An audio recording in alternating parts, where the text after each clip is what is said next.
Iran Gulf രാഷ്ട്രങ്ങളിലെ American ബേസുകൾ ആക്രമിക്കാൻ തുടങ്ങിയിട്ടുണ്ട്.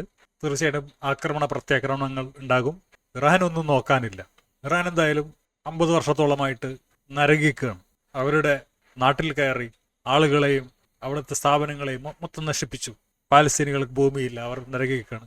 Gaza ഒരു ശ്മശാനമായി. അപ്പോൾ മറ്റുള്ളവർ നരകിക്കുമ്പോൾ അതൊന്നും കാണാതെ സുഖിയന്മാരായി ജീവിച്ച ഗൾഫ് രാഷ്ട്രങ്ങൾ ചിലർ മാത്രം നരകിച്ചാൽ പോരാ, എല്ലാവരും നരകിക്കണം. അപ്പോൾ ഇതിൽ എനിക്കും ഏറ്റവും താല്പര്യമുള്ള ഒരു വിഷയം എന്താണെന്ന് വെച്ച് കഴിഞ്ഞാൽ, ഇസ്രായേലിനെ സപ്പോർട്ട് ചെയ്യുന്ന സംഘികൾ, കുരിശുദ്ധക്കാരായ അമേരിക്കയെ സപ്പോർട്ട് ചെയ്യുന്ന ക്രിസംഗികൾ, സൗദി പോലുള്ള വേറെ രാഷ്ട്രങ്ങളെ സപ്പോർട്ട് ചെയ്യുന്ന, എന്നെ മതവിമർശനത്തിൻ്റെ പേരിൽ തടവിലാക്കിയ ദുബായെ പോലുള്ള രാജ്യങ്ങളെ സപ്പോർട്ട് ചെയ്യുന്ന സുഡാപ്പികൾ എല്ലാവരും ഒരു ഭാഗത്താണ്. മറുഭാഗത്താരാണ്?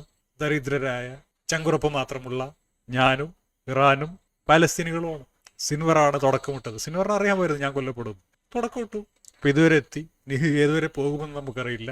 ഒന്നുകിൽ എല്ലാവരും നന്നായിട്ട് ജീവിക്കുക, അല്ലെങ്കിൽ എല്ലാവരും നശിക്കുക. കുനിഞ്ഞു തരുന്ന പരിപാടിയില്ല.